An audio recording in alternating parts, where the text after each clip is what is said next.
subirá. Eu subirei, tu subirás, nós subiremos. Quem vai subir, diga aleluia, no arrebatamento da igreja. Irmãos, pastor Luciano é uma voz profética para a nação.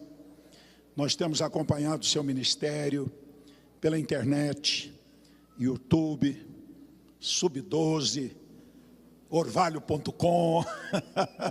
Estou bem informado. Tivemos a oportunidade de estar juntos em Vitória do Espírito Santo, em 2 ou 3 ocasiões. Na última delas, ele foi um dos nossos preletores na convenção estadual da nossa igreja, ali no estado do Espírito Santo, e Deus o usou grandemente. Naquela ocasião, o convidei, e ele com muito carinho, uma agenda muito solicitada, mas o Senhor permitiu que houvesse uma vaga na sua agenda, e ele agendou prontamente. E mantivemos o contato ao longo desse tempo, através do pastor Marcos Mariano, com o pessoal lá do seu staff, e deu tudo certo. Ele está vindo de uma maratona, chegou ali, oi, não é, irmão? O Espírito de Deus já renovou as suas forças físicas, amém? E com certeza ele será a boca de Deus aqui hoje à noite e também amanhã no horário das 10 da manhã. Vamos recebê-lo orando com ele. Pai amado, te louvamos pela vida do teu servo, que o Senhor tem usado nesta nação e em outras nações. Aqui estamos, Senhor, corações receptivos para ouvirmos tudo da parte do Senhor por intermédio do teu servo. Usa-o mais uma vez para a honra, para a glória do teu nome e para edificação da tua igreja, para o propósito nesta nação. No nome de Jesus, nós o abençoamos nesta noite. Esteja à vontade. A igreja do Senhor Jesus é a nossa casa de adoração. Glória a Deus, glória a Jesus.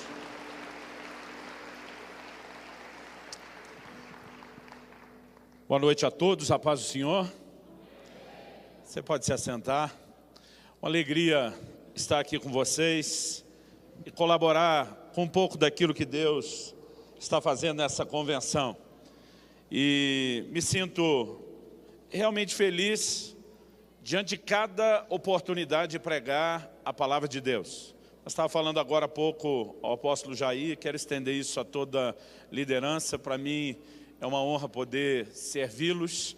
Eu tenho certeza, vocês têm escrito uma história extraordinária na nação, mas é só o começo de algo muito maior que está por vir, eu creio nisso. E realmente me sinto honrado e privilegiado por servi-los hoje da mesa do Senhor, do pão sagrado da palavra. Eu quero que você, por gentileza, abra a sua Bíblia no livro do profeta Ezequiel, no capítulo 48. Quando você vai localizando o texto, deixa eu atender o que foi me pedido.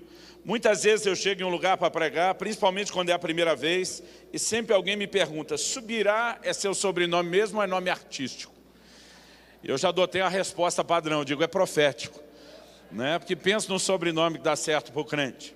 Aí de vez em quando algum pastor brinca comigo, um dia desse um me chamou, eu estava lá com toda a família, e ele falou assim, o Luciano, acho que só ele subirá. Eu falei, claro que não. A Kelly, apontei para minha esposa, chama Kelly, falei, a Kelly subirá. O Israel, apontei para meu filho, subirá. Fui dando o nome de toda a família, Alissa subirá. Mas é meu sobrenome mesmo. Eu sou pastor na cidade de Curitiba, no estado do Paraná.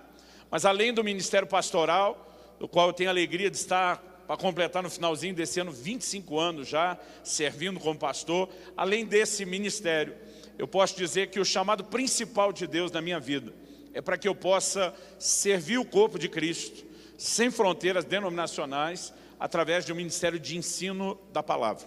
E como o apóstolo Jair diz, o nome do nosso ministério é orvalho.com.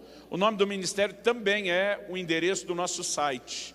Também é o nome de um aplicativo gratuito, disponível para todas as plataformas dos smartphones e dos tablets, né? E que contém muito material de ensino e edificação que você pode acessar de forma gratuita. Eu estou casado há 22, quase 23 anos. Deus me deu 2 filhos preciosos.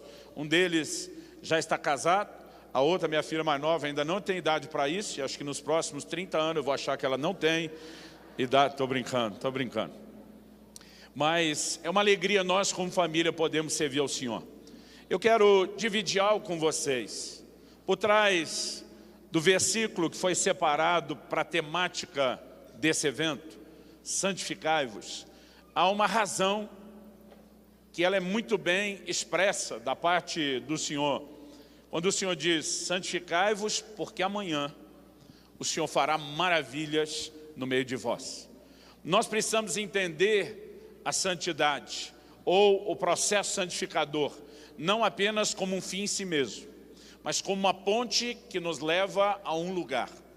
Em primeiro lugar, nós precisamos entender a importância de que a santidade ela é uma comunicação, ou é uma ponte de ligação com um lugar mais profundo de intimidade com Deus.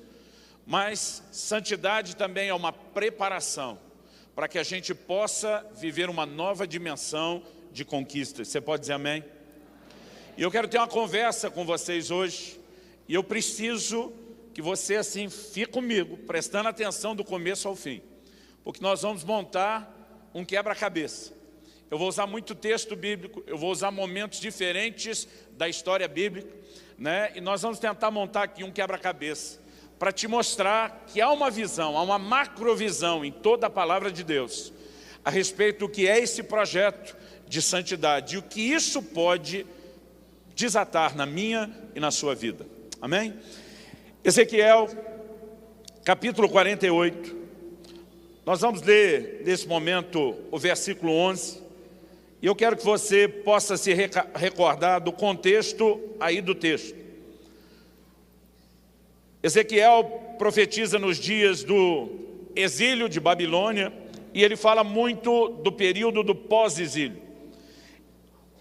Logo no início do livro de Ezequiel, nós vemos a glória de Deus sendo retirada pelos pecados da nação. Mas no final nós temos uma visão da glória voltando. Nós temos a visão do vale de ossos secos, que era Deus mudando e revertendo aquela situação. Em Ezequiel 47 nós temos a visão daquele rio que flui a partir do santuário e vai comunicando vida. E Deus estava anunciando a restauração vindoura. Agora, quando Ezequiel começou a falar a respeito do novo templo, da nova casa que seria edificada, do funcionamento da ordem sacerdotal, ele, guiado, dirigido por Deus, registrou o seguinte, vamos lá, Ezequiel 48, 11. Ele está falando de uma área específica. Essa região é mencionada tanto no versículo 10 como no versículo 11. Era uma região de terra à volta desse futuro novo templo. E ele dá destino para ela, dizendo, será para os sacerdotes santificados. Você pode repetir isso comigo? Diga, sacerdotes santificados. Só mais uma vez, diga, sacerdotes santificados. Então, quando ele dá o destino dessa área, ele diz, será para os sacerdotes santificados, para os filhos de Zadok, que cumpriram o seu dever e não andaram errados, quando os filhos de Israel se extraviaram, como fizeram os levitas. Será região especial, dentro da região sagrada, lugar santíssimo, fazendo limites com a porção dos levitas. Deus está falando de uma área ou uma porção de terra, que era considerada mais nobre, ou vamos até dizer, mais santa, do que as demais onde estavam os outros ministros. E Deus diz, eu vou dar um destino especial a esse tipo de terreno nobre, dentro do melhor condomínio que se poderia imaginar morar.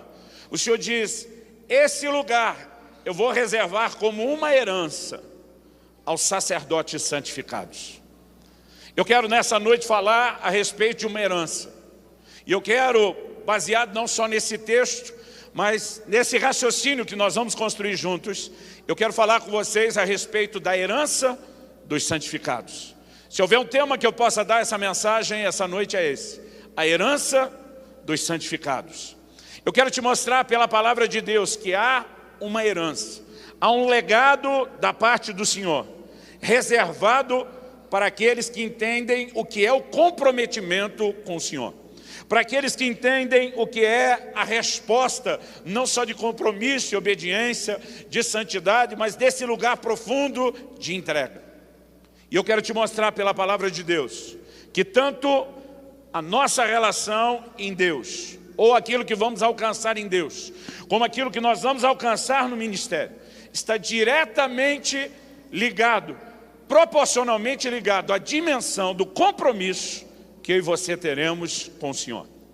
Mas para contar essa história, eu quero usar uma estratégia de comunicação que nem todos são fãs. Eu particularmente gosto. Gosto quando vou assistir um filme e ele começa por uma cena, e quando aquela cena te ganha atenção, o filme para e diz tanto tempo antes. Aí ele vai te deixar o filme inteiro pensando o que é que aconteceu para chegar logo naquele negócio que eu quero descobrir, né? E eu quero trabalhar dessa forma. Eu comecei lendo um texto que fala do nosso momento final da história. Mas para que a gente consiga entender esse texto e essa história, eu quero usar essa estratégia. Então nós vamos voltar um tempo atrás na história.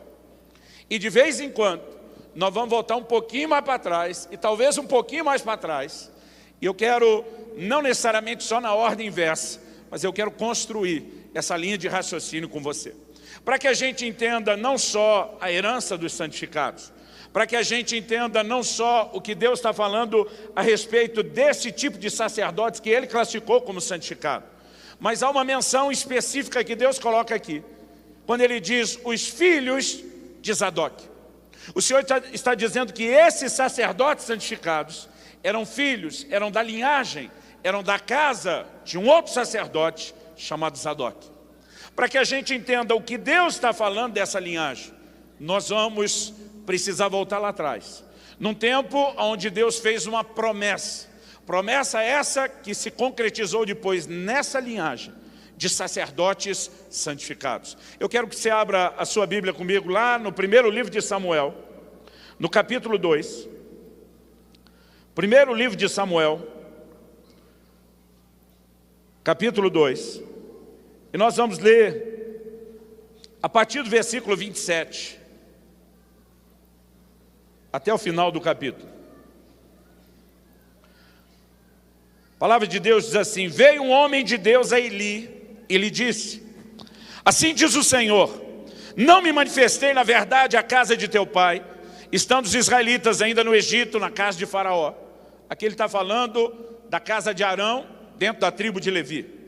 Eu escolhi dentre todas as tribos de Israel para ser o meu sacerdote, para subir ao meu altar, para queimar o incenso e trazer a estola sacerdotal perante mim. E dei à casa de teu pai todas as ofertas queimadas dos filhos de Israel. Porque pisais aos meus pés os meus sacrifícios e as minhas ofertas de manjares, que ordenei se me fizessem na minha morada. E tu, porque honras a teus filhos mais do que a mim, para tu e eles vos engordardes das melhores de todas as ofertas do meu povo de Israel. Portanto, diz o Senhor Deus de Israel, na verdade dissera eu que a tua casa e a casa de teu pai andariam diante de mim perpetuamente. Porém agora diz o Senhor, longe de mim tal coisa, porque aos que me honram, honrarei, porém os que me desprezam serão desmerecidos. Eis que vem dias em que cortarei o teu braço e o braço da casa de teu pai, para que não haja mais velho nenhum em tua casa. E verás o aperto da morada de Deus, há um tempo com o bem que fará a Israel. E jamais haverá velho em tua casa. O homem, porém, da tua linhagem, a que eu não afastar do meu altar, será para te consumir os olhos e para te entristecer a alma. E todos os descendentes da tua casa morrerão na flor da idade. Ser-te-á por sinal que sobrevirá teus dois filhos, Ofni e Finéias. Ambos morrerão no mesmo dia. Então, suscitarei para mim um sacerdote fiel. Por favor, repita comigo, sacerdote fiel. Mais uma vez, sacerdote fiel.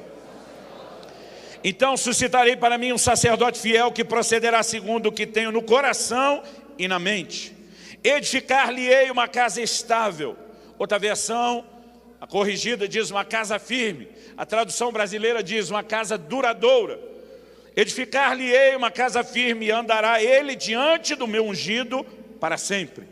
E será que todo aquele que restar da tua casa virá inclinar-se diante dele para obter uma moeda de prata e um bocado de pão, e dirá: rogo-te que me admitas a algum dos cargos sacerdotais, para ter um pedaço de pão que coma. Algumas coisas que nós precisamos considerar nessa palavra profética. Uma palavra profética que eu classificaria como triste, como dolorosa, como trágica de ser ouvida e de ser recebida. Em primeiro lugar, o Senhor fala a respeito da origem do sacerdócio remontando a Arão. Mas o Senhor fala de Eli como alguém que não estava honrando o privilégio que aquela linhagem teve de viver o ministério. Em especial o que os seus filhos estavam fazendo. E naquele momento o Senhor diz: eu decidi arrancar o teu braço da casa do teu pai. O que é que Deus está dizendo, o teu braço? Naquele momento o Senhor falou: eu vou arrancar você e a sua linhagem, Eli, dessa linhagem sacerdotal. Eu vou cortar a sua família inteira do privilégio de viver o ministério. E eu quero que você olhe para mim, porque eu vou repetir isso. O ministério é um privilégio, é uma honra. Às vezes eu me aborreço quando vejo alguns pastores reclamando diante das lutas, murmurando diante das dificuldades, porque na cabeça deles parece que Deus olhou para esse camarada um dia e pensou: o que eu posso fazer para estragar a vida dele? Então vou botá-lo no ministério. Irmão, isso não é verdade. O livro de Hebreus diz que ninguém toma para si essa honra, a não ser aquele que é chamado por Deus. Nós precisamos voltar a entender que o ministério é uma honra, é a maior honra, é o maior privilégio que alguém pode receber. Essa visão não pode ser roubada de nós, ela não pode ser comprometida. Então agora Deus está dizendo: porque vocês não honraram a honra que eu dei para vocês, eu vou arrancá-los. O Senhor diz: eu vou dar honra, é para quem me devolve honra. Quem me dá desprezo, eu vou retribuir com desprezo. E naquele momento há uma sentença de Deus sobre a casa e a linhagem de Eli. Deus está dizendo, a gente usa isso como linguagem de expressão, mas o que Deus está falando é literal. É como se Deus estivesse falando para Eli: eu vou acabar com a sua raça. Eu vou interromper a sua linhagem. Mas o propósito de Deus não era só arrancar aquilo que estava errado. No versículo 35 ele diz: então, quando eu tiver julgado vocês, então, somente então, eu suscitarei para mim um sacerdote fiel. O que eu não encontrei em você, eu quero te garantir, Eli, depois que eu arrancar você, a sua linhagem daí, eu vou me encarregar que essa pessoa apareça, que esse sacerdote fiel que faça segundo tudo que eu tenho no coração e na mente, possa ser levantado e tenha o seu lugar para que o meu plano e o meu propósito se cumpram. Então, antes de falar do sacerdote fiel, que é o ponto que eu quero explorar, nós precisamos falar de como Deus trabalhou a chegada do cumprimento não só de um sacerdote fiel, mas de uma casa firme que lhe seria edificada. Como Deus chegou a esse lugar, julgando primeiro a casa de Eli. Você conhece a história e você se lembra de como 1 Samuel capítulo 4 nos relata que a arca de Deus foi roubada. Os dois filhos de Eli, Ofni e Finés, morreram no mesmo dia, de acordo com a palavra que foi dada, e o Senhor disse: isso será para você um sinal. Naquele momento, quando os dois morreram no mesmo dia, a desgraça estava anunciada. É como se Deus ligasse o cronômetro invertido, dizendo: começou o juízo e só vai terminar a hora que não tiver mais ninguém da sua linhagem no ministério. No dia em que recebe a notícia não só da morte dos filhos, mas principalmente da perda da arca, Eli cai da cadeira e ele morre. A morte e a tragédia se instalam naquela família. Sua nora, ouvindo a respeito da morte do marido, entra em trabalho de parto e na hora de dar a luz ao filho, ela também morre. Naquele momento, nós vemos que o juízo começa a se manifestar em toda aquela casa. Mas não aconteceu tudo de uma vez. Não aconteceu tudo no mesmo dia. Na verdade, não aconteceu tudo nem no mesmo ano. E deixa eu dizer algo para você. Muitas vezes a gente olha para algumas coisas que Deus falou e a gente não viu o cumprimento pleno. E a gente, porque somos seres tremendamente temporais, somos levados a acreditar que algumas coisas que Ele falou talvez não sejam cumpridas. Irmão, deixa eu te dizer, quer sejam as boas promessas que Deus te fez, quer seja juízo que foi anunciado, tudo o que Deus tem dito se cumprirá. Josué se levanta no final dos seus dias, diz lá no capítulo 23, de 14 a 16, tudo quanto Deus falou por boca de Moisés, seu servo, vai se cumprir. Ele diz, para o bem e para o mal. Porque não importa se você gostou ou não gostou do que ouviu. Se você deseja ou não deseja experimentar o que ouviu, vai se cumprir. E foi só uma questão de tempo. Nos dias de Saul, nós temos um episódio interessante. Saul está enciumado, resolveu perseguir Davi. Davi entende a necessidade de fugir por causa do que está acontecendo. Mas antes de fugir, Davi passa por Aimeleque, o sacerdote. Aimeleque consulta ao Senhor em favor dele. Traz os pães da proposição para que ele e seus amigos possam se alimentar. Davi pede por uma arma. E eles pegam a espada de Golias, que estava guardada como um verdadeiro troféu de conquista na casa de Deus. E a Bíblia diz que enquanto Davi está ali, e Aimeleque está atendendo ele em tudo, havia um dos servos de Saul, um edomita, chamado Doeg. Daqui a pouco nós vamos ler, e eu quero que você já abra em 1 Samuel capítulo 22. Nós temos uma conversa onde Saul está muito aborrecido com seus homens.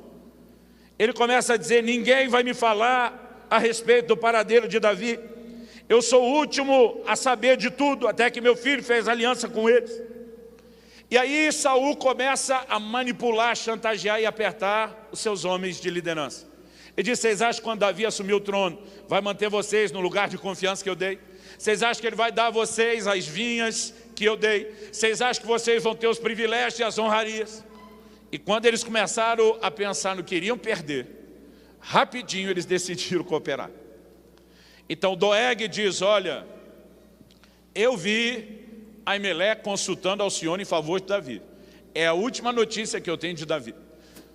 Então Saul mandou chamar o sacerdote Aimeleque, não só ele, toda a sua casa. 1 Samuel capítulo 22, versículo 16. Aimeleque já está diante do rei. Tentou se justificar diante de Saul, que não sabia de coisa alguma do que estava acontecendo, e era verdade. Ele diz: o homem é o seu genro, lidera os seus exércitos, é o cara da sua maior confiança. E tenta se explicar como é que eu ia descobrir que você estava na caça do rapaz quando ele passou lá por mim e eu o abençoei. Mas nenhuma justificativa foi suficiente. Saul estava descontrolado. E a ordem que ele dá, versículo 16. Respondeu o rei: Aimeleque, morrerás tu e toda a casa de teu pai. Disse o rei aos da guarda que estavam com ele: volvei e matai os sacerdotes do Senhor, porque também estão de mãos dadas com Davi, e porque souberam que fugiu e não me fizeram saber. Porém os servos do rei não quiseram estender as mãos contra os sacerdotes do Senhor. Então disse o rei a Doeg, que tinha andado com a língua nos dentes, e que também não era dos filhos de Israel: volve-te e arremete contra os sacerdotes. Então se virou Doeg o edomita e arremeteu contra os sacerdotes, e matou naquele dia 85 homens que vestiam estola sacerdotal de linho. Uma chacina. 85 sacerdotes. Não bastasse isso, olha o versículo 19. Também a Nobe, cidade desses sacerdotes, passou a fio de espada. Homens e mulheres, meninos e crianças de peito, bois, jumentos e ovelhas. Uma cidade sacerdotal inteira, não só os 85, foi executada. Vamos continuar a leitura, verso 20. Porém, dos filhos de Aimeleque, filho de Aitube, um só, cujo nome era Abiatar, salvou-se e fugiu para Davi. E lhe anunciou que Saul tinha matado os sacerdotes do Senhor. Então Davi disse a Abiatar: bem sabia eu naquele dia que, estando ali Doeg, o edomita, não deixaria de dizer a Saul: eu fui a causa da morte de todas as pessoas da casa de teu pai. Fica comigo, não temas, porque quem procura a minha morte, procura também a tua. Estarás a salvo comigo. Pastor, por que o senhor está lendo esse texto? Porque eu quero que você saiba quem era a casa de Aimeleque.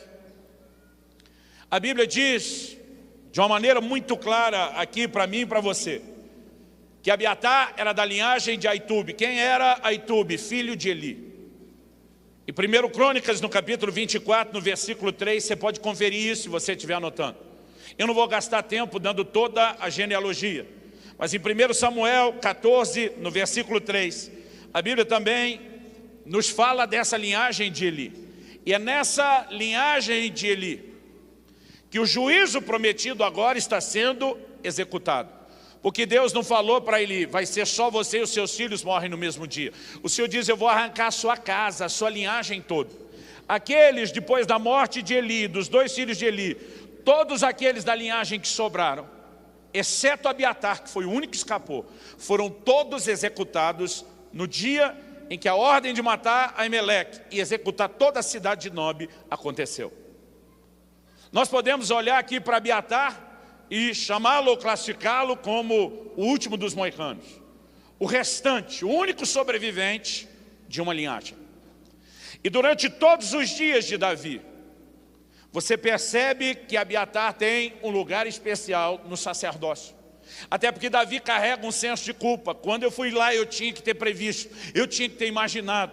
E aí nesse momento ele diz, quem está me procurando, está te procurando também, nós vamos nos unir e eu vou te proteger.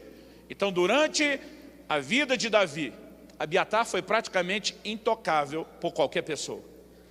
Porém os dias de Davi terminaram. E a Bíblia diz que chegam os dias do governo de Salomão. E antes de Salomão assumir o trono, houve uma conspiração, tentando colocar um dos filhos mais velhos, Adonias, no trono. Essa conspiração teve gente do alto escalão envolvida. A Bíblia nos mostra que, entre outras pessoas, Abiatar estava apoiando aquela conspiração. Interessante, eu quero que você rapidamente abra comigo no primeiro livro de Reis, no capítulo 2. Primeiro livro de Reis, capítulo 2. Essas informações não estão todas aí à toa. E como eu disse, eu vou trabalhar de uma forma diferente. Eu preciso que você fique comigo e vá pensando junto. Primeiro livro de Reis, capítulo 2. Salomão começa a botar ordem na casa. Além de lidar com Adonias, a palavra de Deus nos mostra, em primeiro lugar vamos falar de Adonias. A palavra de Deus nos mostra que Salomão, quando assumiu o trono, ele dá uma ordem específica para Adonias, falou, olha, você é meu irmão, mas eu quero te dizer o seguinte, o dia que você pisar fora da linha, eu acabo com a sua raça. Um outro que apoiou aquela conspiração foi Joabe, que liderava os exércitos de Davi. Alguém que antes de morrer, você vê o próprio Davi dizendo para Salomão, não deixe Joabe descer a sepultura em boa velhice. Ele executou 2 homens honrados à traição, gente melhor do que ele. É como se Davi desabafasse, eu nunca tive coragem de dar a ele o que ele merecia. E se eu tenho um arrependimento, é não ter resolvido esse problema. Então ele deixa as antenas de Salomão levantadas. Presta atenção nesse camarada. E ele foi um dos que apoiou a conspiração de Adonias. O dia que Adonias deu uma bobeira, Salomão disse, só estava esperando por isso, mandou executá-lo. No momento que ele foi executado, Joabe fica sabendo, corre agarrar os chifres, as pontas do altar, que era o maior clamor por misericórdia que alguém poderia ter. Salomão manda tirá-lo e manda executá-lo.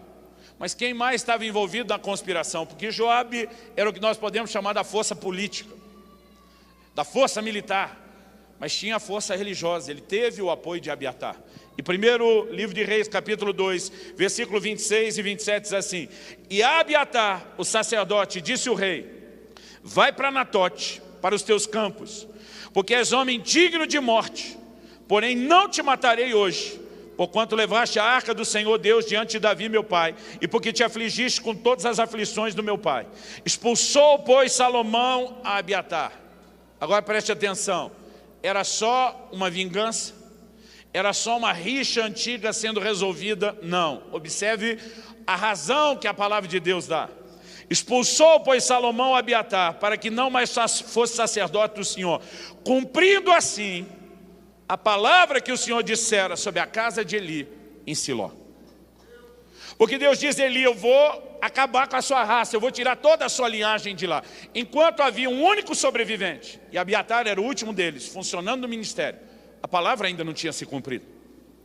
Mas o Senhor fala que nem todos morreriam, porque alguns fora do sacerdócio, não tendo sustento, diz que mendigariam pelo sustento. Então Deus não disse que tiraria só matando. E agora o último sobrevivente, o último daquela linhagem, é expulso do ministério. E a Bíblia diz, nesse momento, se cumpriu a palavra do Senhor. Mas quando Eli e os seus filhos morreu, a palavra não estava se cumprindo? Sim, ela começou.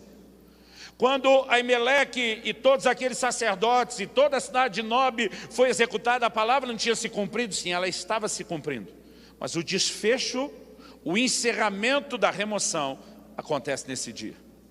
E aí que nós vamos voltar lá para 1 Samuel 2,35. Deus diz, então, quando isso finalmente tiver acontecido, então, levantarei um sacerdote fiel.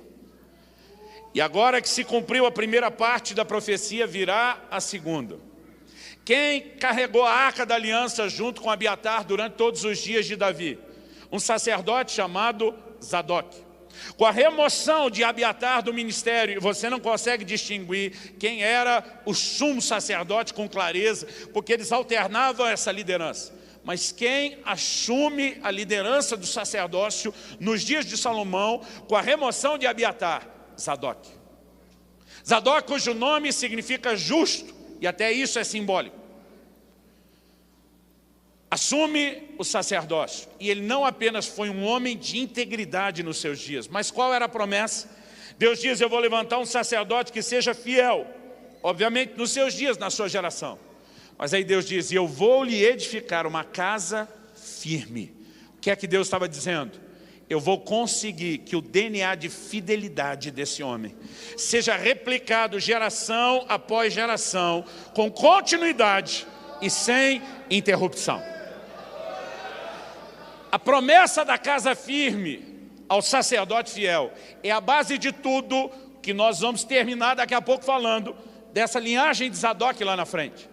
Porque Deus disse, quando todos os demais levitas se corromperam, os filhos de Zadok, esse homem que foi fiel não só nos seus dias, na sua geração, mas conseguiu geração após geração, transmitir esse DNA, esse código genético, vamos dizer assim, de compromisso com Deus. Ele tem, no período da maior apostasia da nação de Israel, ele tem uma linhagem que continua replicando a mesma fidelidade que ele replicou nos seus dias. Agora, é importante que eu e você entendamos a promessa da casa firme.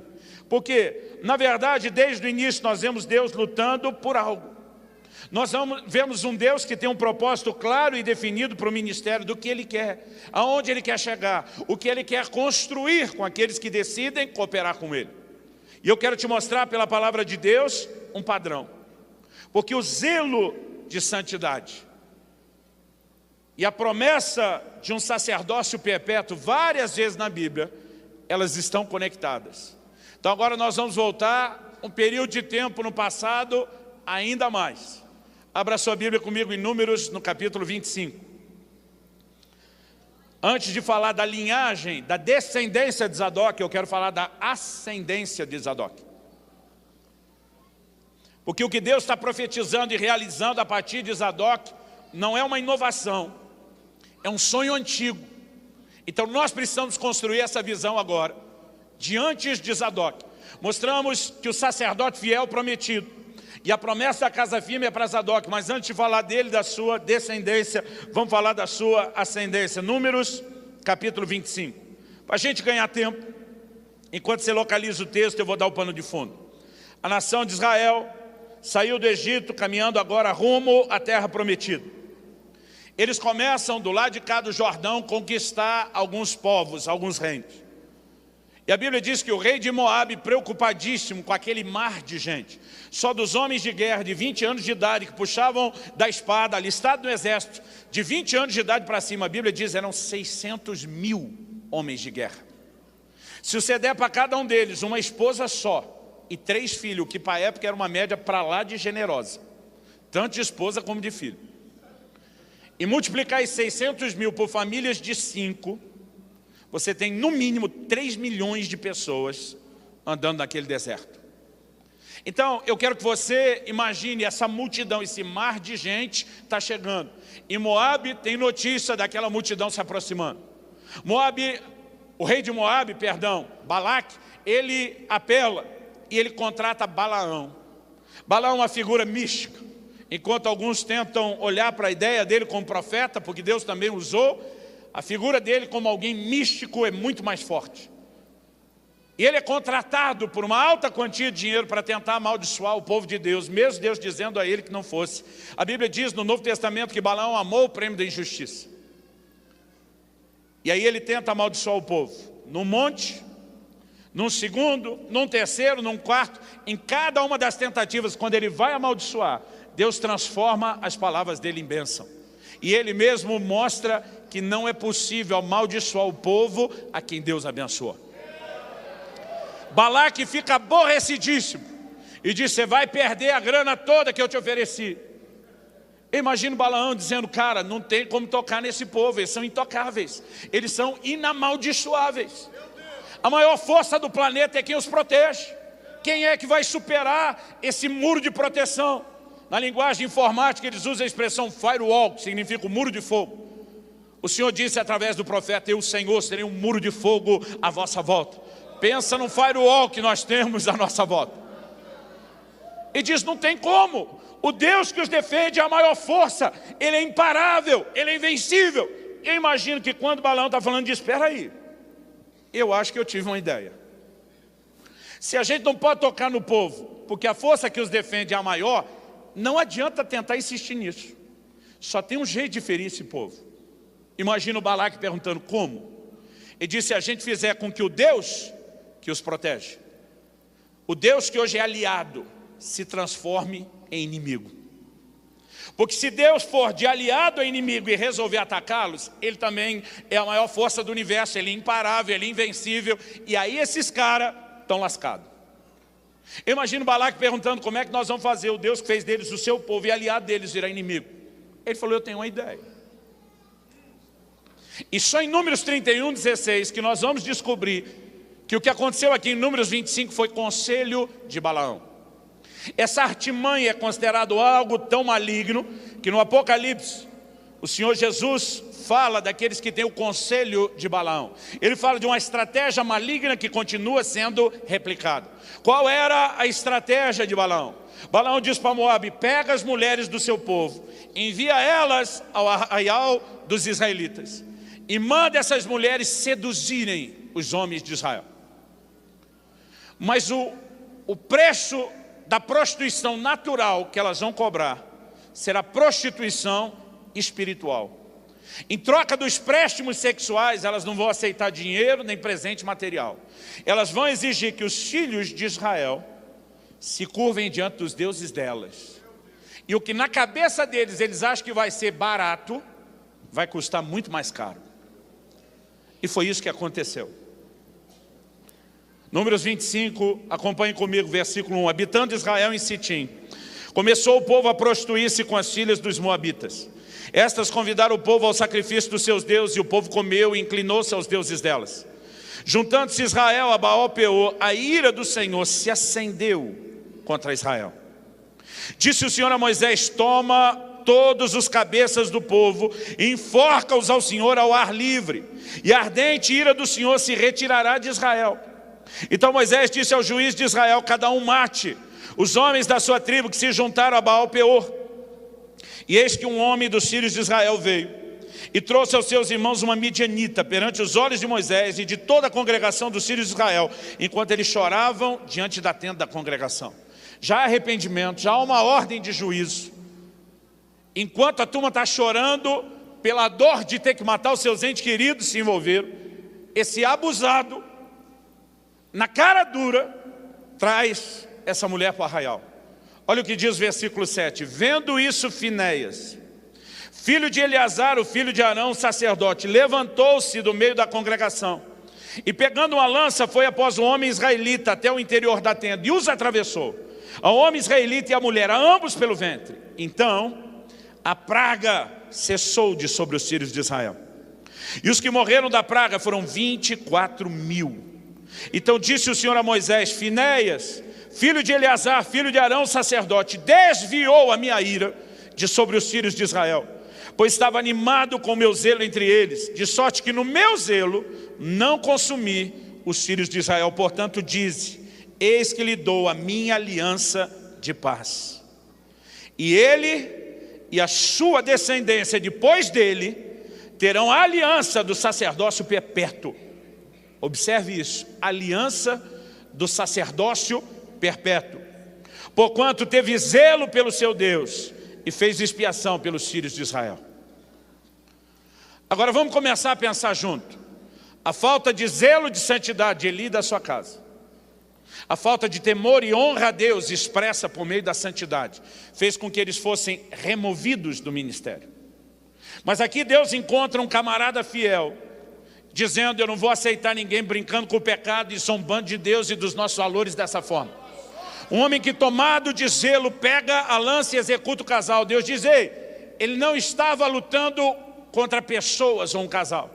Ele estava lutando contra uma estrutura errada, apóstata e pecaminosa. E Deus diz: quando eu encontro esse tipo de zelo, essa é a declaração que Deus está fazendo, esse é o tipo de gente que eu quero no ministério. Esse é o tipo de característica que eu quero que seja replicado. Então Deus diz: já que aqui tem esse DNA, eu vou fazer com você, Finéias, uma aliança. A aliança do sacerdócio perpétuo. Deus estava dizendo: aqueles que reproduzirem o seu DNA jamais serão arrancados do ministério. Por que eu estou mexendo nesse texto? Porque há algumas coisas que eu e você precisamos entender. Quem era Finéias? A Bíblia diz que ele era filho de Eleazar, neto de Arão. O que Deus está falando lá na frente para ele: eu vou levantar um sacerdote fiel, um desejo antigo de Deus, já expresso e revelado na palavra. Mas algo que talvez você não saiba, e nós não vamos gastar o tempo agora estudando a genealogia, é que Eli, que foi arrancado do ministério, ele não era da linhagem de Finéias nem de Eleazar. Arão teve 4 filhos, 2 morreram por trazer fogo estranho diante do Senhor. Sobraram 2, Eleazar e Itamar. Eli era da linhagem de Itamar, porque Deus nunca impediu os da linhagem de Itamar de terem o direito ao ministério. No entanto, Deus fez uma aliança com Finéias, que era da linhagem de Eleazar, e diz: de você para baixo, menino, todo mundo está garantido. Sabe o que é interessante? Que quando Deus encontra aquele sacerdote fiel que ele está procurando, de quem você acha que ele é descendente?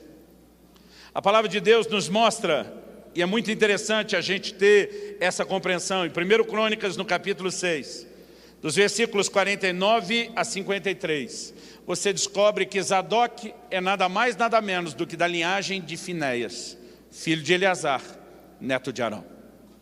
Na hora que Deus diz: a coisa bagunçou e eu preciso voltar ao plano original, aonde Deus recorre? Aquela aliança que ele fez de um sacerdote perpétuo, aquela linhagem que vem conservando e replicando valores.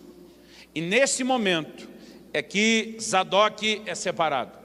Sabe o que é interessante? É olhar não só a ascendência, mas também a descendência. Esdras, o grande sacerdote reformador do período do pós-exílio de Babilônia, era da linhagem de quem? De Zadok, que por sua vez era da linhagem de Finéias, neto de Arão. Quando no período do pós-exílio de Babilônia todo mundo se desviou, há uma linhagem que continua firme. É aquela que mantinha uma aliança para com Deus, dizer: eu vou honrá-lo em santidade. E Deus de volta olhava e dizia: eu vou honrá-los com sacerdócio perpétuo, vocês nunca serão arrancados ou removidos desse lugar. Entendendo isso, vem a pergunta, que nós já demos a resposta parcial. O que leva alguém a ser estabelecido e o que leva alguém a ser removido do ministério? Nós precisamos entender isso. Porque Judas fala de algumas estrelas errantes, e você já deve ter visto muitas delas. Estrela errante é a estrela cadente, aquela que aparece, brilha, chama a atenção de todo mundo. Daqui a pouco as pessoas perguntam: para onde é que foi? Porque tem muita gente, querido, que não faz de história e que não dura no ministério. Então nós precisamos entender que a visão de Deus não é nem só para mim e para você hoje. Deus é um Deus de continuidade geracional. E Deus não está pensando numa única geração. Quando Ele faz aliança com Finéias, Ele não está pensando numa geração. Quando Ele remove Eli e a sua casa do sacerdócio, Ele não está pensando numa geração. Quando Ele diz: eu vou levantar um sacerdote fiel como Zadok, Ele não está pensando numa geração. Ele sempre está pensando em continuidade geracional. Porque eu e você estamos há pouco tempo na terra, meu querido. Mas o reino de Deus já vinha sendo construído muito tempo antes de eu e você estarmos aqui. E deixa eu te dizer, quando você não estiver mais aqui, o reino continua sendo construído ou edificado. Porque o reino é maior do que nós. Agora, quando nós entendemos isso, precisamos olhar para o que a palavra de Deus diz. Você já parou para se perguntar por que a tribo de Levi foi separada para o ministério? De todas aquelas 12 tribos. Outro dia alguém falou 13, né, pastor? Que esse negócio de José virar 2, ficou 12 depois que Deus tirou a de Levi para o sacerdócio. Por que essa tribo foi escolhida? Lá no início, o que Deus fala quando tira a nação de Israel e os leva para o Monte Sinai, é de um reino de sacerdotes, ou, dependendo da versão, um reino sacerdotal. Êxodo 19, 5 e 6, o Senhor diz, vocês me serão um reino sacerdotal. Deus está dizendo, eu quero um reino inteiro de sacerdotes. Deus está dizendo, eu quero que todo mundo seja sacerdote. Como a realidade da igreja e da nova aliança, e desde a reforma isso voltou a ser proclamado, é o sacerdócio universal de todo crente. Mas porque só uma tribo, quando Deus tinha um projeto para todo mundo, é que foi para o ministério.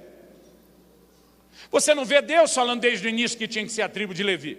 Em algum momento a coisa acontece.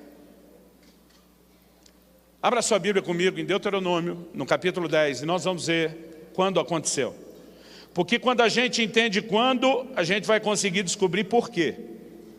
A referência cronológica é a que nos indica o porquê. Deuteronômio significa a segunda lei ou a repetição da lei.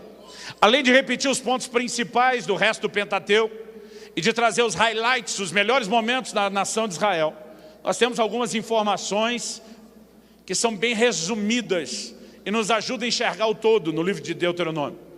No capítulo 10, Moisés diz assim, versículo 8, por esse mesmo tempo, o Senhor separou a tribo de Levi para levar a arca da aliança do Senhor, para estar diante do Senhor, para o servir e para abençoar em seu nome até o dia de hoje. Olha a frase de Moisés, por esse mesmo tempo. Para você entender o mesmo tempo, você tem que olhar o discurso dele, o que ele está falando. Do que é que Moisés está falando? Do período que envolve a primeira e a segunda subida no monte.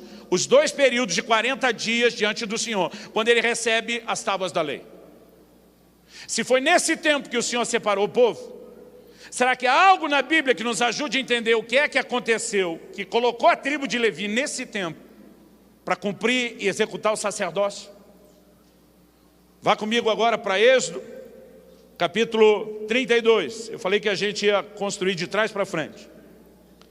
Êxodo, capítulo 32. Olha comigo o versículo 25. Moisés está no monte e o Senhor fala com ele, olha, seu povo se corrompeu. Eu acho engraçado o jeito que Deus e Moisés falam, um joga para o outro, o povo é teu. Deus diz para Moisés, é o teu povo. Moisés diz, não faça isso com o teu povo. Gente, eu só na fase de pré-adolescência, eu fui parar 14 vezes no pronto-socorro. Eu era daqueles hiperativos. 14 vezes. Às vezes eu chegava no pronto-socorro para costurar, engessar alguma coisa, os médicos já me chamavam pelo nome. Ô Luciano, você de novo. Meus pais ficavam com vergonha. Teve uma ocasião que eu tinha engessado o braço por causa de uma luxação séria na mão que exigia uma anestesia geral. Eu estava ainda com gesso na mão e eu me cortei num terreno baldio, abri o joelho assim de aparecer os ligamentos, foi o joelho direito. Eu lembro que meu pai virou um vidro inteiro de mertiolate uma vez só e ele dizia para mim, não deu um pio, e eu ficava mordendo os lábios. E meu pai e minha mãe discutindo quem é que ia me levar no hospital. Porque meu pai falou, eu não tenho uma coragem de olhar para aqueles médicos. Minha mãe falou, também não. E era meio que assim, o filho é seu. Outro dizendo, o filho é seu. A gente até brinca que filho feio não tem pai, mas o que apronta também não. Tem pai nem mãe. É nesse momento, eu quis ser rir um pouco para parecer que a gente não está falando de algo tão sério. É nesse momento que Moisés desce do monte e ele constata o que está acontecendo. Olha o verso 25 de Êxodo 32. Vendo Moisés que o povo estava desenfreado. Você sabe o que significa essa palavra? Foi traduzida aqui como desenfreado? Sem freio, é isso mesmo. A gente sempre quer achar uma coisa diferente. mas diz que eles estavam sem freio. Vendo Moisés que o povo estava desenfreado, pois Arão deixara solta para vergonha no meio dos seus inimigos. Já vou explicar o desenfreado. Pôs-se à entrada do arraial e disse: quem é do Senhor, vem até mim. Então isso significa o quê? Que Moisés, quando desceu, tentou parar o povo. Tentou parar aquele primeiro carnaval da história. Tentou parar aqueles pecados que eles estavam cometendo. Mas ele não consegue, o povo está sem freio. Já que não consegue parar, a Bíblia diz que ele foi até a entrada do arraial. Entrada para quem chega, para quem está dentro é a saída. Ele vai para o limiar, para o divisor. A Bíblia não diz isso, mas minha imaginação santificada pelo Espírito.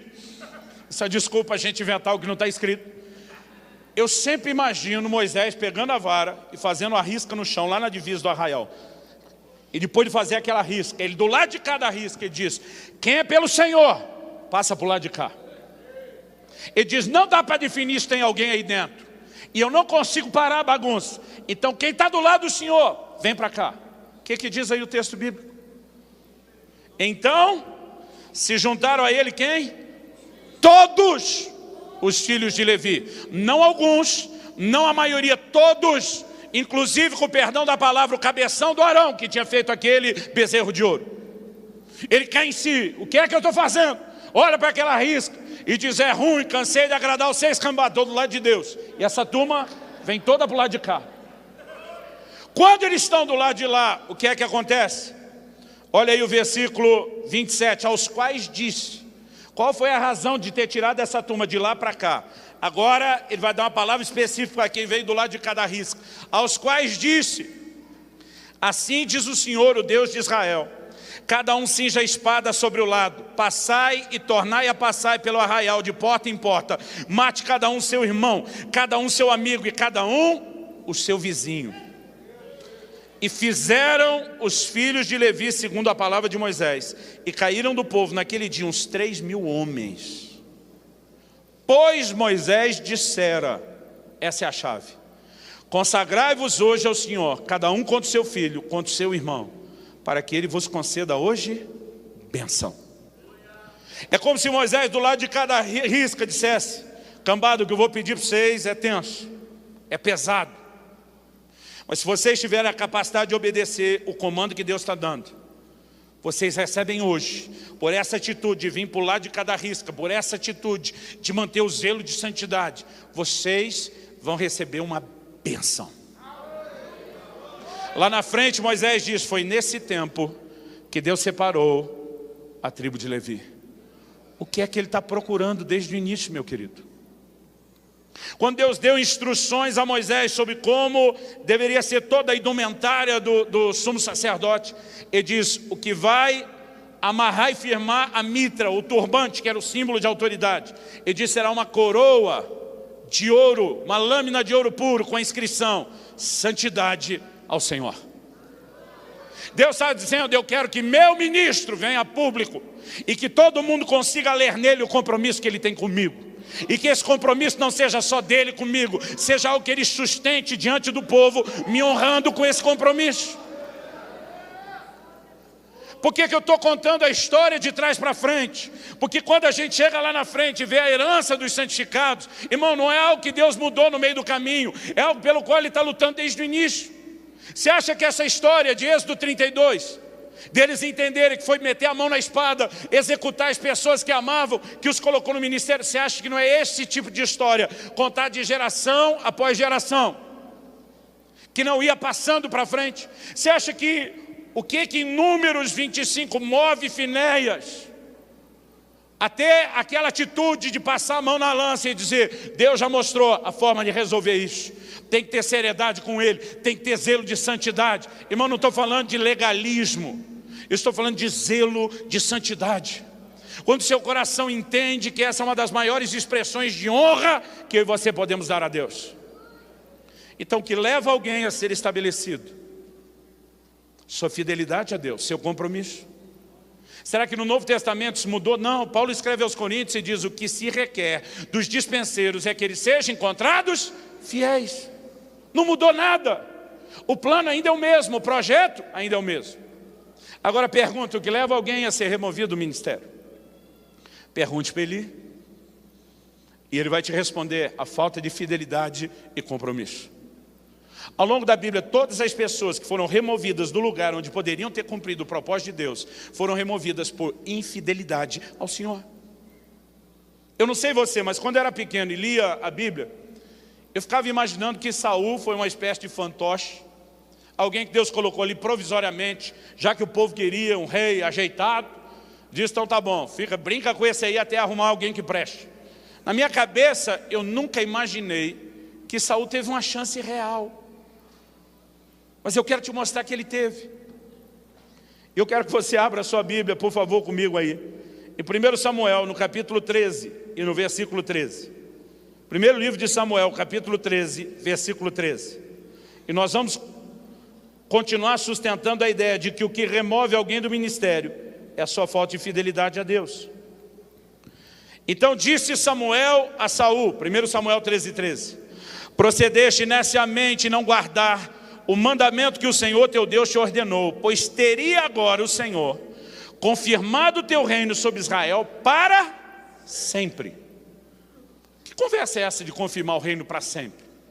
Saul teria virado uma espécie de Highlander, que a menos que alguém lhe cortasse a cabeça, passaria de geração em geração. Não é isso que Deus está falando.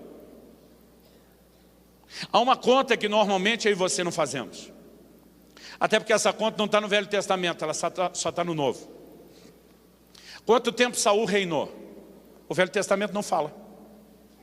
Quem nos informa isso é Estevão, na pregação de Atos 7. A Bíblia diz que Saul reinou 40 anos. Quanto tempo Davi, seu sucessor, reinou? A Bíblia diz que foi 40 anos. Quanto tempo Salomão, sucessor de Davi, reinou? A Bíblia diz que foi 40 anos. Pergunta, o que exatamente Saul perdeu? Se ele reinou os mesmos 40 anos que os seus sucessores, inclusive o homem segundo o coração de Deus, que Deus escolheu para substituí-lo. O que Saul perdeu, irmão, não pode ser mensurado na sua geração. Porque se olhar para a sua vida, ele reinou ao mesmo tempo que os outros. Quando Deus diz, o seu reino teria sido confirmado para sempre, eu vou tentar entender, não vou botar isso como doutrina, minha ideia e pensamento. Vou tentar aplicar uma lógica em cima do que Deus falou para o sucessor de Saul. Um dia o Senhor disse para Davi, eu vou te confiar uma casa duradoura, uma casa firme. Deus estava dizendo, nunca te faltará descendente, gente na sua linhagem que se sente no trono. Então você, Davi, vai reinar para sempre. Por que você vai reinar para sempre? Porque do meio dessa sua linhagem, porque nunca faltará um sucessor seu, chegará um que você terá o privilégio de ser da sua linhagem, o Messias, que se sentará no trono para reinar para todo sempre. Ué, a mesma coisa que Deus está dizendo para Saul, que era o que podia ter acontecido para ele, é o que Deus ofereceu para o sucessor. E se nessa promessa do sucessor estava embutido a vinda do Messias, o que é que o Saul, com o perdão da palavra, o tapado do Saul, jogou fora? Talvez Saul tivesse sido fiel ao Senhor. Hoje a gente cantaria que Jesus é o leão da tribo de Benjamim, não de Judá. Há um ingrediente para que Deus conte com você e a sua linhagem. Há um ingrediente que leva Deus a dizer, eu não posso contar com você nem com a sua linhagem. É quando o DNA se fortalece em compromisso e santidade, Deus diz, vai ter perpetuidade. Quando ele se corrompe, Deus diz, eu vou mudar isso. Um dia eu estava falando isso a um grupo de pastores e um sentado nas primeiras filas perto de mim falou em voz alta o suficiente para eu ouvir. Falou, citei Jeroboão, muita gente que o tempo não me permite citar mais aqui. Mas ele falou em voz alta para eu ouvir. Até agora só vi caso do Velho Testamento. Falei para ele, pois eu te dou um do Novo. Apocalipse 2, carta à igreja de Éfeso. Aliás, diga-se de passagem, uma igreja de alta performance e de alta produtividade. Mas deixa eu te dizer algo, querido. Os resultados que você viveu até agora no ministério não significa que você tem um selo de aprovação para que você permaneça nele. Jesus disse, naquele dia alguns vão estar diante de mim e vão começar a justificar performance. No teu nome nós profetizamos, no teu nome curamos enfermos, no teu nome expulsamos demônios. Jesus vai olhar e dizer: apartai-vos de mim, eu não vos conheço. Vocês praticam a iniquidade. Sabe o que ele está dizendo? Quem me representa como sacerdote e ministro meu na terra não é quem produz resultado, é quem reproduz o meu caráter, é quem manifesta quem eu sou. O fato de você estar tendo resultados também não significa que Deus aprove seus métodos. Deus diz para Moisés: fala a rocha. Moisés, veio de obedecer a Deus, decidiu ferir. A pergunta é para o povo que estava assistindo: funcionou? Para o povo que estava vendo, irmão, deu o mesmo resultado. A água saiu. E tem muita gente vendo a água sair achando Deus está validando. Não, querido. Deus chama Moisés e Arão depois e diz: vem cá os dois bonitão, vocês não me honraram. E agora vai ter consequências porque vocês não me honraram. Tanto unção como autoridade é algo que pode ser não só usado, como pode ser abusado. Mas o problema é quando eu e você abusamos, a gente tem que estar ciente de que vai ter consequências. O fato de que a água está jorrando no seu ministério não significa que Deus esteja avalizando nem você nem os seus métodos. Um dia eu confrontei um líder por estar em pecado, e ele me disse: olha a minha pregação, e ela tem resultado. Falei: cabeção, você acha que quando uma semente é plantada, o poder é do semeador, em vez da semente? Você acha que o resultado gerado foi quem semeou que produziu? Eu falei: você está tendo o privilégio de lançar semente que produz fruto por si mesma. Isso não significa que Deus esteja de acordo com você. E nós precisamos entender o que Deus espera. Porque se nós não entendemos o que Deus espera, nós vamos continuar produzindo uma linhagem de ministros fora daquilo que Deus espera. Quando você lê 1 Timóteo capítulo 3, Paulo começa a dizer que não adianta apenas almejar o ministério. É lógico que ele começa com anseio, tudo começa com a vocação. Mas ele diz: além da vocação tem que ter qualificações. E depois de apresentar as qualificações tem que ser provado. Para só depois de ter sido provado, ser então finalmente estabelecido. Agora, quando ele alista as qualificações, 1 Timóteo 3, quando você junta que ele fala de bispos e diáconos, eliminando as repetidas, nós temos 16 características explícitas. Dá para tomar uma ou duas por inferência, não vou nem entrar nisso aqui. Mas 16 explícitas. Dessas 16, uma só diz respeito à habilidade. Todas as outras 15 são traços de caráter.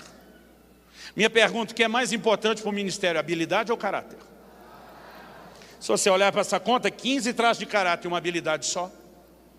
Mas a igreja moderna, nem tão moderna, já desde a era medieval, tem valorizado demais a habilidade e pouco o caráter. Sabe qual era a única habilidade exigida? Apto para ensinar. E eu não vou falar contra o ensino, porque é meu ministério e meu chamado. Mas preste atenção, é uma de 16. Todas as outras são traços de caráter. Sabe o que é pior? Nossos obreiros vão para os seminários, vão para as escolas bíblicas, vão para as escolas de ministério, e às vezes passam anos sendo capacitados para serem aptos a ensinar, mas saem de lá sem uma única aula de caráter. Irmão, nós não precisamos só de avivamento, nós precisamos de reforma. E a reforma começa pelo padrão de quem vai servir a Deus no ministério. Agora, há algo que eu e você precisamos entender a respeito dessa linhagem de Zadok. Ela revela o padrão, o sonho, o desejo do coração de Deus para cada um de nós. Bom, voltando lá no texto do Novo Testamento que a pessoa me pediu. Eu falei: pega a carta ao anjo da igreja de Éfeso. Uma igreja de alta performance e produtividade, que o Senhor elogia, Ele não reclama não. Ele diz: conheço tuas obras, teu labor, tua perseverança, suportar as provas pelo meu nome, não desfaleceste. Mas Ele vai e diz: tenho porém contra ti, que abandonaste o teu primeiro amor. Irmão, deixa eu te dizer uma coisa: falta de amor para com o Senhor é um problema de santidade. Sabe por quê? Amar o Senhor de todo o coração, alma, entendimento e força é o maior mandamento. E a desobediência é o que é classificado como maior mandamento, não é pecado como os outros? Então o Senhor confronta esse cara. Um dia alguém falou para mim: pastor, ora por mim, estou em crise. Falei: que crise? Perdi o primeiro amor. Falei: então você não está em crise, você está em pecado. O cara olhou para mim e falou: que isso, pastor, está exagerando? Falei: eu não, foi Jesus que falou. Lembra de onde caíste? Ele chamou de queda. Ele diz: arrepende-te. Se fosse só uma crise, ele ia mandar arrepender. Ele diz assim: e volta, conserta esse negócio Ele disse, se não, removerei do seu lugar o seu candeeiro.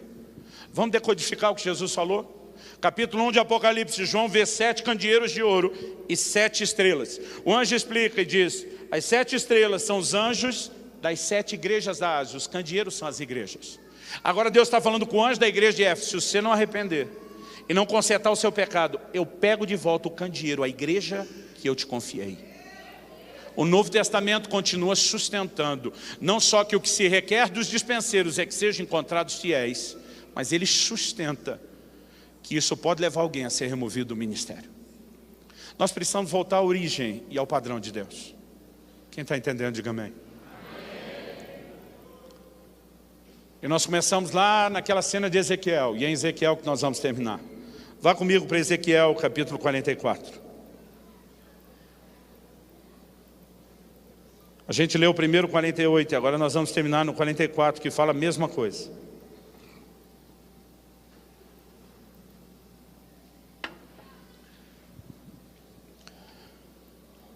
Ezequiel 44, 10. Os levitas, porém, que se apartaram para longe de mim quando Israel andava errado, que andavam transviados, desviados de mim, para irem atrás dos seus ídolos, bem levarão sobre si a sua iniquidade. A NVI traduziu essa frase, levarão sobre si a sua iniquidade, da seguinte forma: sofrerão as consequências da sua iniquidade. Isso não é bem uma tradução, é uma interpretação. Por quê? Você continua lendo o texto, você vê que Deus os manteve no ministério. Eles não foram descartados e jogados fora. Porque algo que eu e você temos que entender, que nem todo pecado nos tira do ministério. Moisés e Arão, quando em vez de falar a rocha, feriram, eles pecaram? Sim.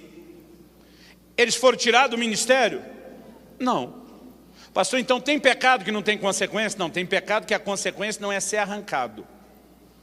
Mas a herança foi diminuída.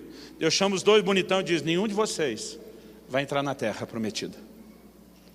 Logo depois do episódio, Arão é recolhido. Moisés pelo menos vê a terra antes de ser recolhido. Eu pensava, isso foi um bônus, um prêmio que Deus deu para ele. Hoje em dia eu me questiono se isso foi uma premiação ou foi só aumentar o sofrimento. Olha o que é que você perdeu, malandro. Dá uma olhada no que você podia entrar e desfrutar, mas não vai. Irmão, algumas coisas que você fazemos que vão diminuir a nossa herança. Preste atenção, não vou ter tempo de explicar, mas é doutrina bíblica. Todo pecado, mesmo que perdoado, tem consequência. O profeta Natan vem a Davi, conta aquela história do camarada que teve a sua ovelhinha roubada por outro, e Davi fica indignado. E Davi sentencia o autor de tal crime à morte, sem saber que estava falando de si. Então agora, por decreto real, Davi foi sentenciado à morte. Pela lei de Moisés, pelo adultério e homicídio, ele tinha que morrer. Então na perspectiva de Deus e da dos homens, ele está morto. Mas sabe o que Natan diz para ele? Ele diz, teu pecado foi perdoado. Você não vai morrer. Irmãos, é a janela de graça abrindo no Velho Testamento. Mas antes que desse tempo de Davi disparar um glória a Deus, Natan emenda e diz, mas a espada dos amonitas que você usou contra Urias jamais se apartará da sua casa. E a família de Davi, depois daquele dia, vira um inferno, com perdão da palavra. Ele diz, mas o que você fez com a mulher do cara escondido, vão fazer com as suas à luz do dia. Na minha conta levou no mínimo 11 anos, até que Absalão arme uma tenda diante do palácio. E para mostrar que era uma afronta irreversível, possui todas as concubinas de Davi diante de toda a nação. Por uns 11 anos, Davi deve ter pensado, me safei. Acho que Deus esqueceu aquele negócio. Irmão, deixa eu te dizer, quem esquece às vezes é você. Deus não esquece não. Aí, Natan mexe no que mais doeu em Davi. Mas a criança gerada desse relacionamento vai morrer. Davi diz, aí não. 7 dias prostrado diante de Deus, em jejum. Chorando, isso não, a criança não. E Deus olha e diz, vai morrer, vai morrer, vai morrer. E morreu, irmão. Mas o pecado de Davi foi perdoado? Foi. O Senhor disse, seu pecado foi perdoado, tanto que você não morre. Significa que não teve consequência? Não. Ah, pastor, de novo o senhor está no Velho Testamento, vamos para o Novo. Qual foi a primeira palavra profética que Saulo recebe quando se converte? Ananias vai lá na casa onde Saulo está e diz: Saulo, irmão, o Senhor que te apareceu no caminho me mandou até você, para impor as mãos sobre você, para você ser cheio do Espírito Santo, voltar a enxergar. Ele me disse que você vai ter um ministério internacional para os gentios. Ele disse que você vai ter assim uma veia ministerial diplomática, porque vai falar aos reis. Eu imagino Paulo só dando glória. Aí no final Ananias diz: ele falou uma coisinha também. Eu lhe mostrarei o quanto importa sofrer pelo meu nome. O quê? Esse negócio aí de sofrer pelo nome dele. O que foi, Ananias? Ele disse que vai te mostrar o quanto importa sofrer pelo nome dele. Irmão, Paulo é o cara que mais entendeu graça e justificação, mas começa a caminhada cristã debaixo de uma sentença: perseguiu minha igreja, tu vai ver o que é bom daqui para frente. E Paulo ganha naquele dia o dom do para-raio. Irmão, onde ele vai confusão, onde ele vai encrenca. Aí ele ora e diz: tira esse negócio de mim. E a graça, onde fica a graça? O Senhor diz: minha graça te sustenta para suportar a consequência. Mas a consequência continua. Irmão, nós precisamos acordar para algo. Tem muita gente brincando porque não mensura a consequência. Um dia desse alguém me falou: eu fui ensinado a obedecer por amor, parece que o Senhor está querendo colocar medo na gente. Falei: irmão, se você foi ensinado a obedecer por amor, foi ensinado certo. Porque Jesus diz: aquele que tem os meus mandamentos e os guarda, esse é o que me ama. A gente tinha que obedecer por amor. Falei: mas se tu não amar o suficiente para ficar obedecendo, é melhor ter medo, porque vai ter juízo depois. Você entende a diferença? Para mim ela é clara na Bíblia. A mesma Bíblia que ensina o amor ao Senhor e ensina o temor ao Senhor são duas faces de uma mesma coisa, que nos levam a honrá-lo e respeitá-lo. Seja pelo amor à pessoa dele, o que ele espera que parta daí, ou por saber que de Deus não se zomba.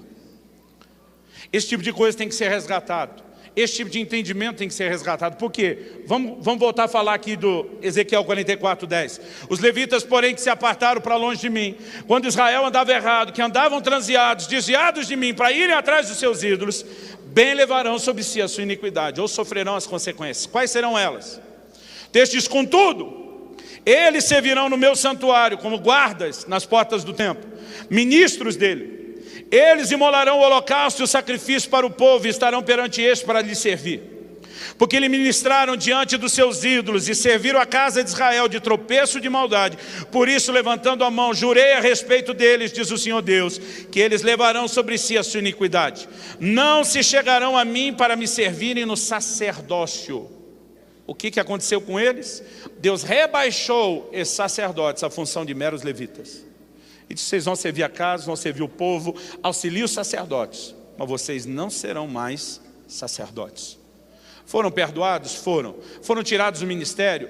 Não. A herança a ser desfrutada era a mesma? Também não. Não se chegarão a mim para me servirem do sacerdócio, nem se chegarão a nenhuma de todas as minhas coisas sagradas, são santíssimas, mas levarão sobre si sua vergonha e suas abominações que cometeram. Contudo, eu os encarregarei da guarda do templo, de todo serviço, de tudo que se fizer nele. Agora olha o diferencial, 15:16. Mas, eu gosto desses mas da Bíblia, mas os sacerdotes levitas, os filhos de Zadok. Quem?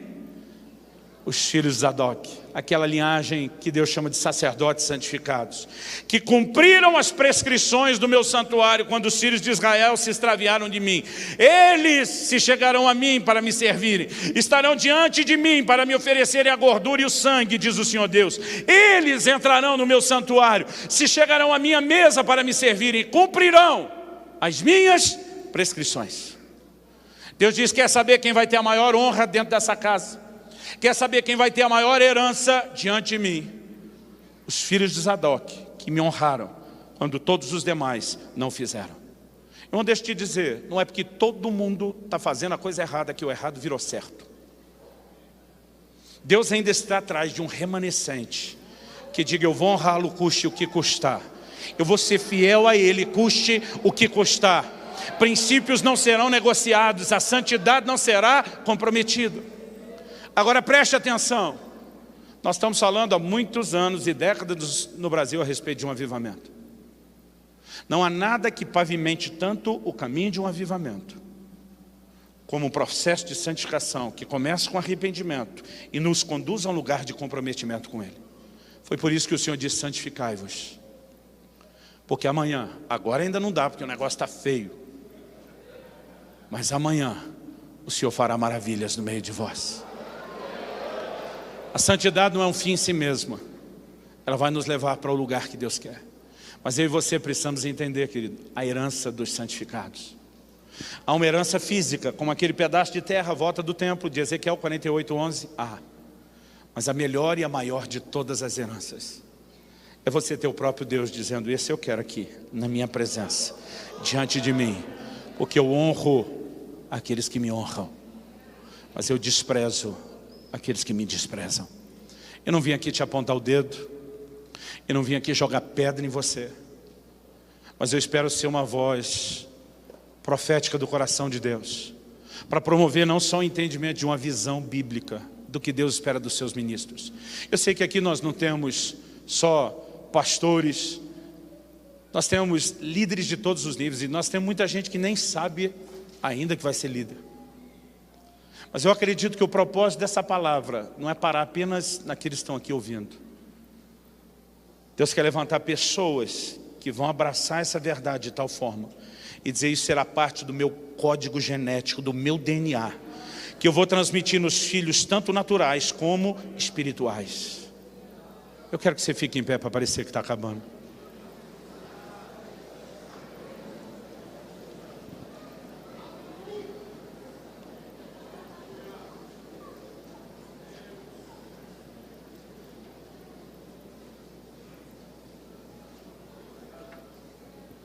Eu quero que você feche seus olhos por um instante.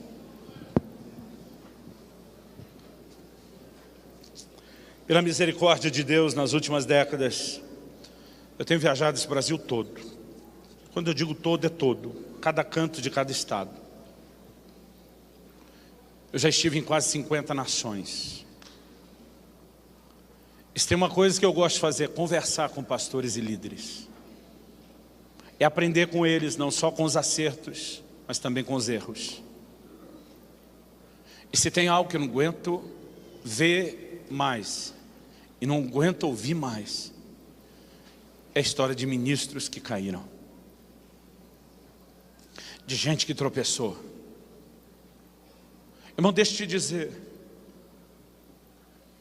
Deus não é como Davi, que bota seus valentes na linha de frente para que morram.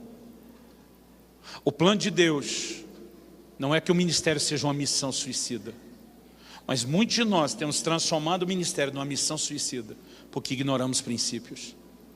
O Senhor diz: depois de lidar com o pecado do povo, lá no altar de bronze, vocês têm que ir para a pia de bronze, para o lavatório. É ali que vocês vão se limpar da influência do pecado dos outros, vocês ajudarem a resolver. É ali que vocês vão encontrar refrigério. O Senhor diz: porque se vocês seguirem daqui para dentro, em direção a Santo dos Santos, sem passar pela pia, vocês vão morrer. Sabe o que Deus está dizendo? Eu não sou como Urias, que bota um valente na linha de frente para morrer, mas se você não prestar atenção no jeito de levar um ministério, e não entender que o peso do pecado dos outros... Eu conheço pastores que dizem: eu nasci e cresci num lar cristão. Eles me disseram: pastor, eu nunca conheci a sujeira do mundo, eu fui conhecer isso dentro da igreja, ouvindo confissão dos outros, e passei a achar que era tão normal, que parece que eu me permiti ser reprogramado com uma mente complacente ao pecado. Deus está dizendo: depois de lidar com o pecado dos outros, corra para o lugar da minha presença, se lave, se limpe, mantenha o foco de que é o Santo dos Santos esperando por você. Porque se em algum momento você perder isso de vista, o ministério poderá se tornar uma missão suicida. Eu gostaria que nós levantássemos um clamor a Deus. Em primeiro lugar, pela nossa própria vida, cada um orando por si. Mas em segundo lugar, que a gente levantasse, não precisa ser extenso, um clamor pela nossa nação, que precisa não só de avivamento, precisa de reforma, de uma nova visão e mentalidade para os seus ministros. Irmãos, vocês não têm ideia do nível de conquista que Deus pode conduzir essa casa. Nem eu tenho ideia, porque eu sei que é algo nesse momento imensurável, mas eu tenho uma ideia de qual é o caminho, eu tenho uma ideia de qual é o trilho. Eu grito do coração de Deus dizendo: bora voltar para o plano original de ministros que me honrem. E se você está aqui hoje, alguém que ao longo do caminho tropeçou, ouça a mensagem dele, por anjo da igreja de Éfeso. Lembra de onde você caiu, arrependa-te e volta. Mas eu quero te dizer que melhor do que pecar e ser restaurado é não pecar. Porque todo pecado, ainda que perdoado, terá consequências. E Deus quer formar uma geração que entenda a importância de ser santo e separado para Ele.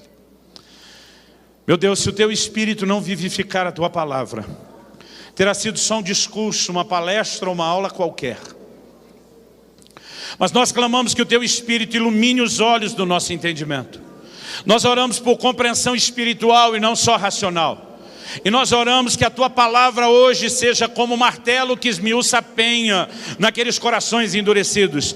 Nós oramos que ela seja o alerta necessário a todos aqueles que te amam e te temem. Nós oramos que ela cumpra, como o Senhor falou por boca do profeta Isaías, o propósito para o qual ela foi enviada. E nós oramos que isso aconteça não só aqui e agora, mas que a boa obra que o Senhor começou continue, que ela seja trabalhada, intensificada e aprofundada pelo teu Espírito, para a glória de Deus. Nós nos aproximamos de Ti com temor no coração, clamando misericórdia, misericórdia sobre as nossas vidas, misericórdia.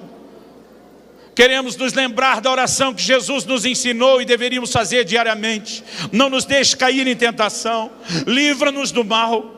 Pai, nós queremos viver nesse lugar de zelo de santidade, que Te honre e que um dia nos introduza na herança dos santificados, cuja maior herança, Senhor, não é apenas as bênçãos recebidas, é o sorriso de satisfação do Teu rosto, quando nos disser: servo bom e fiel, entra no gozo do Teu Senhor. Nós oramos por uma nova geração, por uma nova estirpe. Nós oramos, Senhor, pela linhagem de Zadok se multiplicando nos nossos dias, de forma que Te honre, Te exalte e Te glorifique. Em nome de Jesus. Em nome de Jesus. Visita a nossa nação. Nós clamamos no nome do Senhor Jesus. Alguém tem que tirar esse microfone de mim. Oh, que bom. Muito bom ouvir.